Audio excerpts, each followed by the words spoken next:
Hi hello everyone, welcome back to Bhavishya's blogs. ನಮಸ್ತೆ. ಎಲ್ಲರೂ ಹೇಗಿದ್ದೀರಾ? ತುಂಬಾ ಚೆನ್ನಾಗಿದ್ದೀರಾ ಅಂತ ಭಾವಿಸ್ತೀನಿ. ಹಾಗೆ ಇವತ್ತಿನ ಈ ನನ್ನ ಬ್ಲಾಗಲ್ಲಿ ಏನು ಅಂದರೆ ತುಂಬಾ ಹೆಲ್ತಿ ರಾಗಿ ಸೂಪು ವೆಜಿಟೇಬಲ್ಸ್ ಹಾಕಿ ಹೇಗೆ ಮಾಡೋದು ಅಂತ ನಾನು ನಿಮಗೆ ಮಾಡಿ ತೋರಿಸ್ತೀನಿ. ಇದು ನೀವು ವೆಯ್ಟ್ ಲಾಸ್, ಯಾರೆಲ್ಲ ವೆಯ್ಟ್ ಲಾಸ್ ಮಾಡೋ ಪ್ಲ್ಯಾನಲ್ಲಿ ಇದ್ದೀರೋ, ವೆಯ್ಟ್ ಲಾಸ್ ಮಾಡ್ತಿದ್ರು ಅವರಿಗೆ ತುಂಬಾ ಒಳ್ಳೆಯ ಒಂದು ರೆಸಿಪಿ ಅನ್ಬೋದು ಸೂಪು. ಈಗ ನೈಟ್ ಆ್ಯಕ್ಚುಲಿ ತುಂಬ ಡಯಟ್ ಮಾಡೋರಿಗೆ ಗೊತ್ತು, ತುಂಬ ಹೆವಿ ಫುಡ್ಡು ನೈಟ್ ಇಂಟೇಕ್ ತಗೋಬಾರ್ದು ಅಂತ.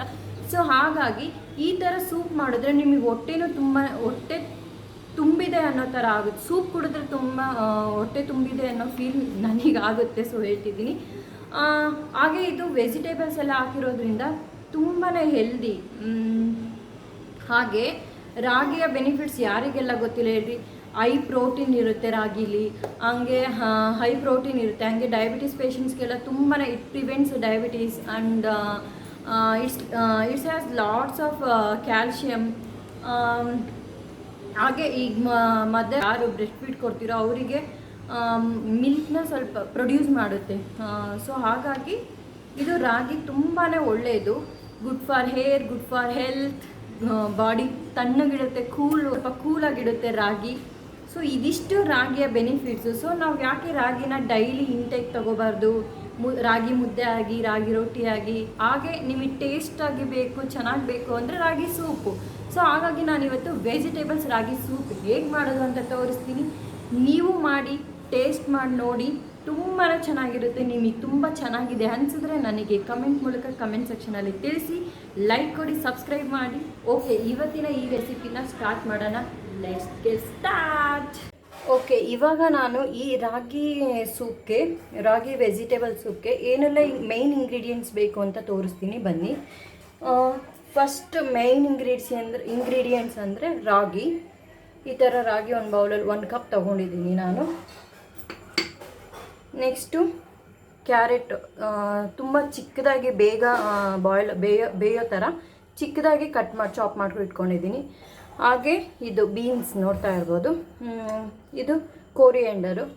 ಹಾಗೆ ಒಂದು ಗ್ರೀನ್ ಚಿಲ್ಲಿ, ಸ್ವಲ್ಪ ಶುಂಠಿ, ಗಾರ್ಲಿಕ್ ಸ್ವಲ್ಪ ಟೇಸ್ಟ್ಗೆ, ಬೀನ್ಸ್, ಹಾಗೆ ಇದು ಗ್ರೀನ್ ಪೀ, ಬಟಾಣಿ, ಹಸಿ ಬಟಾಣಿ. ಇದಿಷ್ಟು ಇಂಗ್ರೀಡಿಯೆಂಟ್ಸು. ಇವಾಗ ಮಾಡೋದು ಹೇಗೆ? ಹಾಗೆ ಇದಕ್ಕೆ ಒಗ್ಗರಣೆಗೆ ಸ್ವಲ್ಪ ಚೆನ್ನಾಗಿರಲಿ ಅಂದ್ಬಿಟ್ಟು ಅಮೂಲ್ ಬಟರ್ ತಗೋತಾ ಇದ್ದೀನಿ. ಒಗ್ಗರಣೆಗೆ ಸ್ವಲ್ಪ ಬಟರಲ್ಲಿ ಮಾಡಿದ್ರೆ ತುಂಬಾ ಚೆನ್ನಾಗಿ ಬರುತ್ತೆ. ಸೊ ಹಾಗಾಗಿ ಓಕೆ, ಇದಿಷ್ಟು ಇಂಗ್ರೀಡಿಯೆಂಟ್ಸು. ಇವಾಗ ಹೇಗೆ ಮಾಡೋದು ಅಂತ ತೋರಿಸ್ತೀನಿ ಬನ್ನಿ. ಇವಾಗ ರಾಗಿ ವೆಜಿಟೇಬಲ್ ಸೂಪ್ ಸ್ಟಾರ್ಟ್ ಮಾಡೋಣ. ಪಾಟ್ ಇಟ್ಕೊಂಡಿದ್ದೀನಿ, ಸ್ಟವ್ ಆನ್ ಮಾಡ್ಕೊಳ್ಳೋಣ. ಸ್ವಲ್ಪ ಪಾಟ್ ಕಾಯಲಿ, ಸ್ವಲ್ಪ ಪಾಟ್ ಹೀಟ್ ಆಗಲಿ. ಓಕೆ, ಇವಾಗ ಪಾಟ್ ಹೀಟ್ ಆಗಿದೆ. ನಾನು ಮೊದಲಿಗೆ ಆಯಿಲ್ ತಗೋತಾ ಇಲ್ಲ, ಆಯಿಲ್ ಬದಲಿಗೆ ಸ್ವಲ್ಪ ಬೆಣ್ಣೆ, ಇಲ್ಲಿ ನೋಡ್ತಾ ಇರಿ, ಕಾಣಿಸ್ತಿದೆಯಲ್ಲ, ಬೆಣ್ಣೆ ತಗೊಂಡಿದ್ದೀನಿ.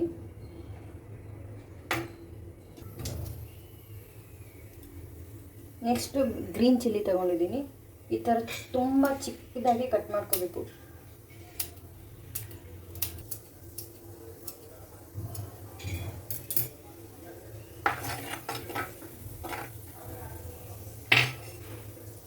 ನೆಕ್ಸ್ಟ್ ಹಾಗೆ ಗಾರ್ಲಿಕ್ ತುಂಬ ಚಿಕ್ಕದಾಗಿ ಕಟ್ ಮಾಡಬೇಕು.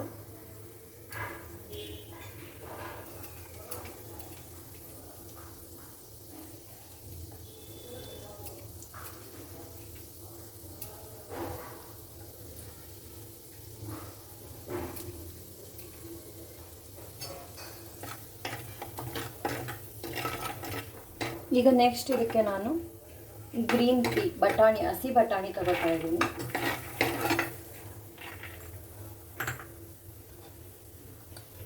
ಕ್ಯಾರೆಟ್ ತಗೋತಾ ಇದ್ದೀನಿ, ಸ್ವಲ್ಪ ಕ್ಯಾರೆಟ್, ಸ್ವಲ್ಪ ಬೀನ್ಸು,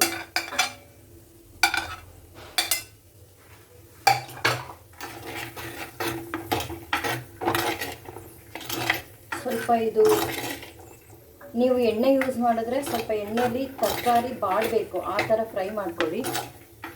ಬೆಣ್ಣೆಯಲ್ಲಿ ಫ್ರೈ ಮಾಡ್ತಿದ್ದೀನಲ್ಲ, ಸ್ವಲ್ಪ ಬಾಡಬೇಕು, ಆ ಥರ ಇಲ್ಲಿ ಫ್ರೈ ಮಾಡ್ಕೋಬೇಕು.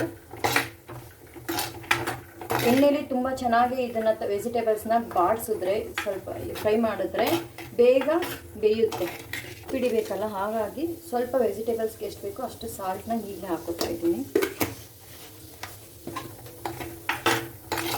ರುಚಿಗೆ ತಕ್ಕಷ್ಟು ಉಪ್ಪು,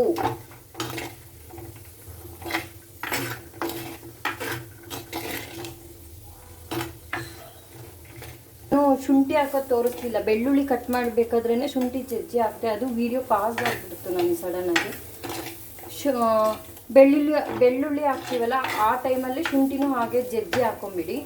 ನೋಡ್ತಾ ಇರ್ಬೋದು ಇದಿಷ್ಟು ತರಕಾರಿ ಇದಾಯಿತು. ಇವಾಗ ತರಕಾರಿಗೆ ನೀರು ಹಾಕೊಳ್ಳೋಣ.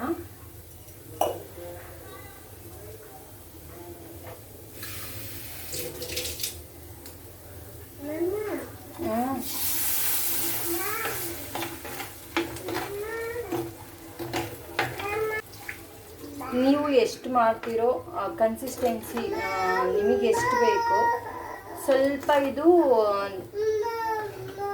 ತೆಳ್ಳಗೇನೆ ಮಾಡಬೇಕು. ಅದು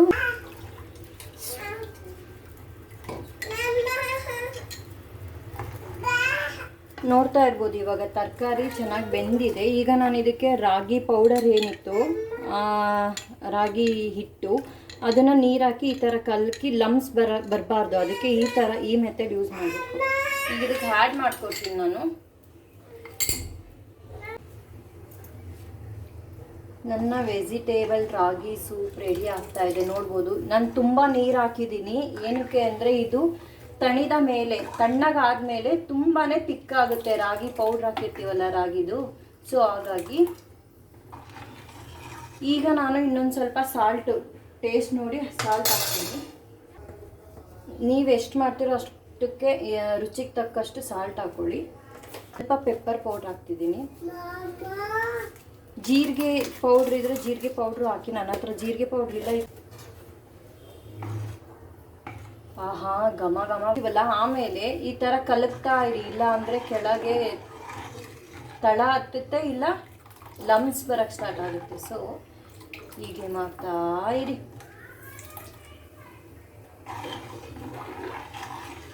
ಈಗ ಇದನ್ನು ಒಂದು 5 ಮಿನಿಟ್ಸ್ ಇಲ್ಲ 10 ಮಿನಿಟ್ಸ್ ಚೆನ್ನಾಗಿ ಕುದಿಸ್ಕೋಬೇಕು.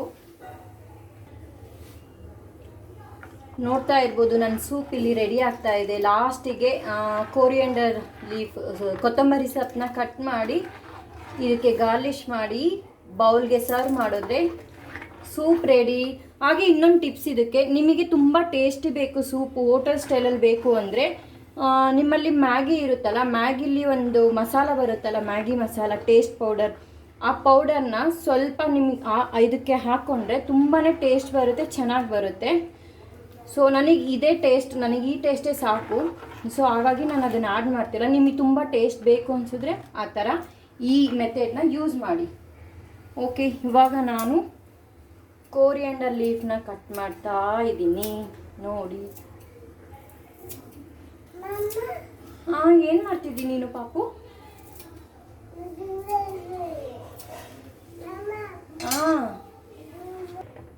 ಆಹಾ, ಇದು ಸೂಪ್ ನೋಡ್ತಾ ಇದ್ರೆ ನೋಡಿ ಎಷ್ಟು ಚೆನ್ನಾಗಿದೆ.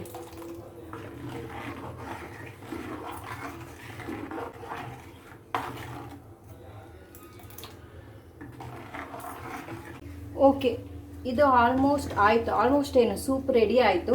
ಈಗ ನಾನು ಸರ್ವ್ ಮಾಡ್ತಾ ಇದ್ದೀನಿ.